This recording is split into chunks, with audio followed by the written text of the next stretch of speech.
Josephine! Josephine! Josephine!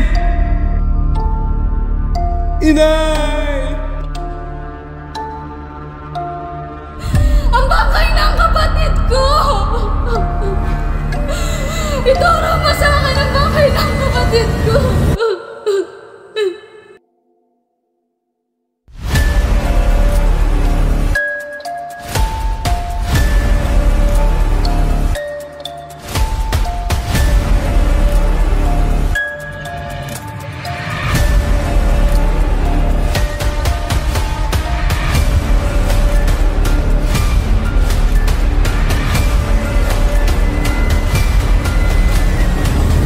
Para sa inang bayan.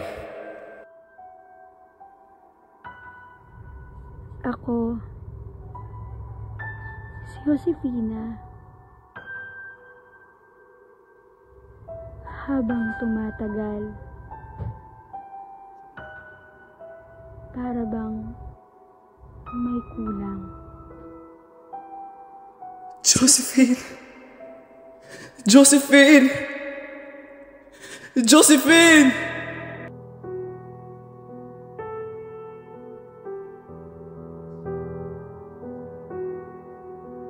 Naririto ako, aking mahal.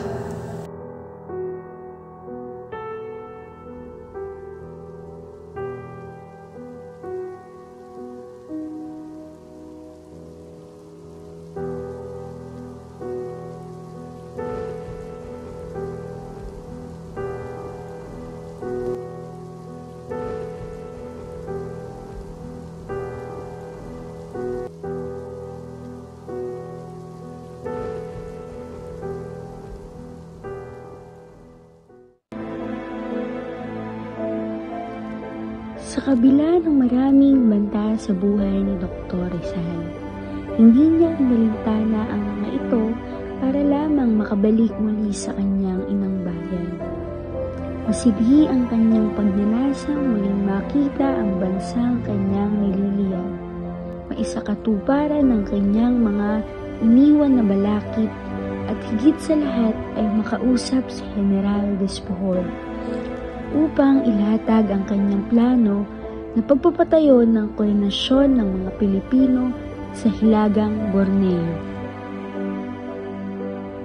Bawat isang individual na nagnanais maging kasapi ng samahan ay kinakailangang magbigay ng membership fee na nagkakahalaga ng 10 sentimos lamang piso na gagamitin sa mga gawaing ilulunsad ng samahan.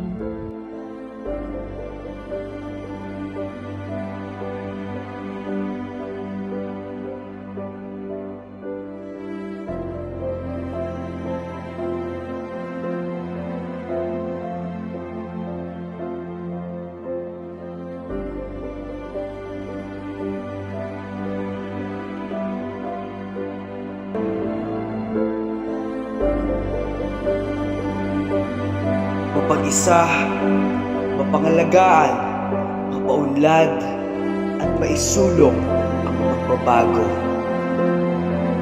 Unus Instat Omnium.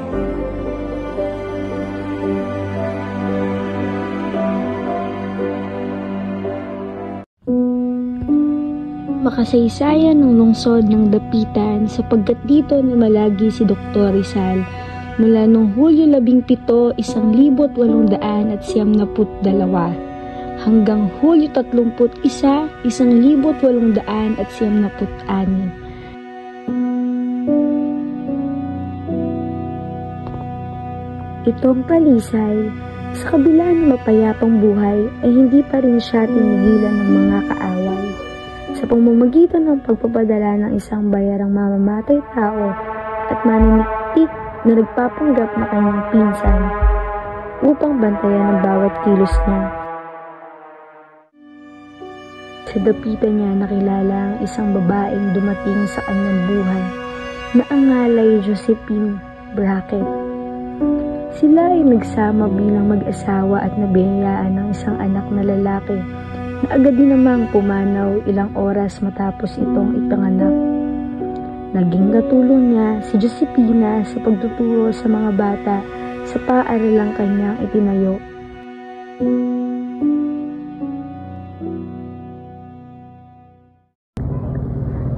Ang kataas-taasan, kagalang-galang na katipunan ng mga anak ng bayan.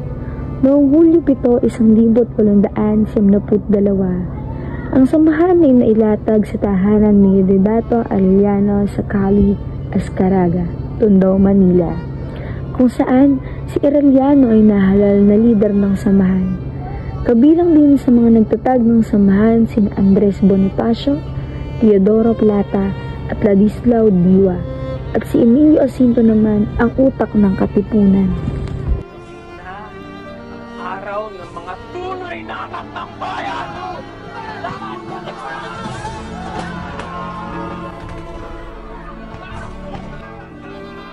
Apat na taong pinaghandaan ng katipunan para sa binabalak nilang panghihimagsik. Pinagsumikapan ni Andres Bonifacio na lumawak ang samahan at dumami ang maging kasapi ng katipunan mula sa iba't ibang lalawigan ng Pilipinas. Inataasan ni Andres Bonifacio si Pio Valenzuela na magtungo sa Dapitan, Mindanao, upang kanyang maging kinatawan sa layuning isang guni kay Dr. Rizal ang balaking niyang paghihimagsik. Maraming ebidensyang lumitaw na ginamit laban kay Dr. Rizal ay ang mga dokumentong tulad ng tula, talumpati, nota at mga liham. Dr. Rizal, nakita yan sa iyong maleta. Hindi ko po alam kung paano napunta sa akin ang mga yan. Marahil ay may nagplano para ilagay yan sa aking maleta.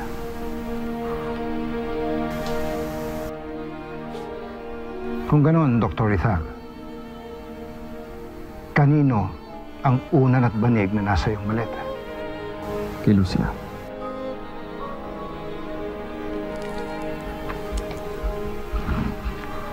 Kay Lucia. Si Lucia na iyong kapatid.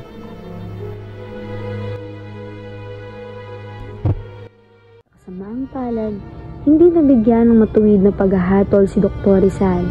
May sentensya na para sa kanya bago pa maganap ang paglilitis. Sa madaling salita, isang huwad na paghatol ang naganap. Isang palabas lang ang paglilitis na nangyari.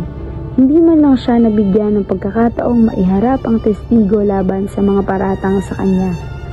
Binigyan siya ng pagkakataong maihalad ang kanyang katuwiran, ngunit nagbingi-bingihan lamang ang mga hukom.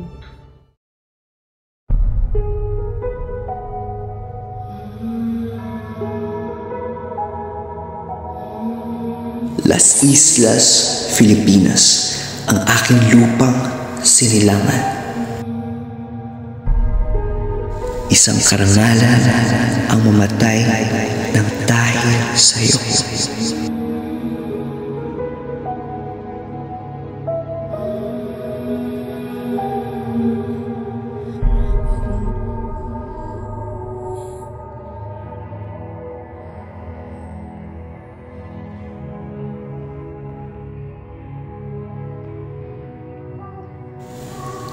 Inay, ako'y humihingi ng patawad. Paumanhin sa pagsuway sa mga utos, mga habilin. Alam ko na ako'y lubusang naging pasakit sa inyo. At kayo ay nag-aalala. Patawad, Inay. Mahal na mahal ko kayo. Ako'y mauna na.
Muero sin ver el amanecer brillar sobre mi patria.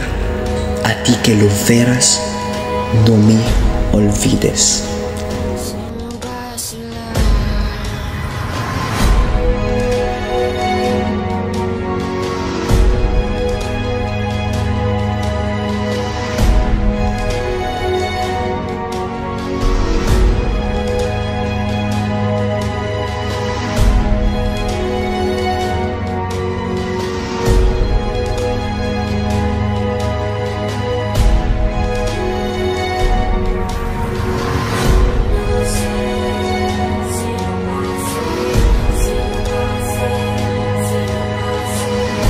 Inay!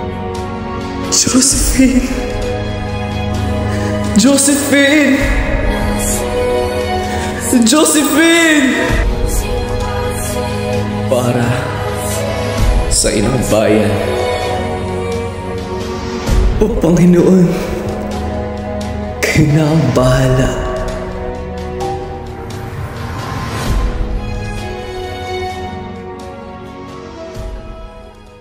Perdón! Carguen!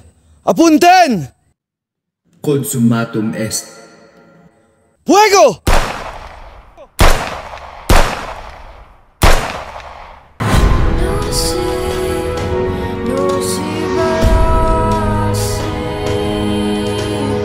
Para sa inang bayan.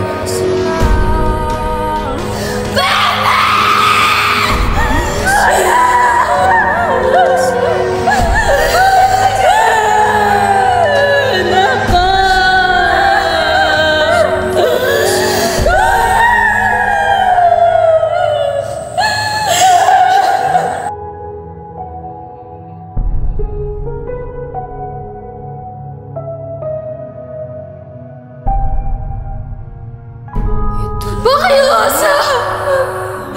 Ang bangkay ng kapatid ko! Ituro mo sa akin ang bangkay ng kapatid ko!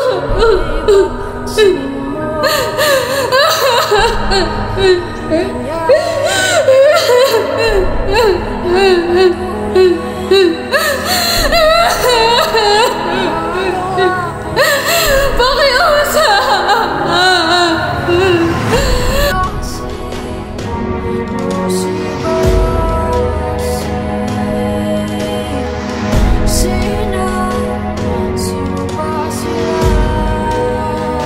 O Panginoon, kayo na ang bahala.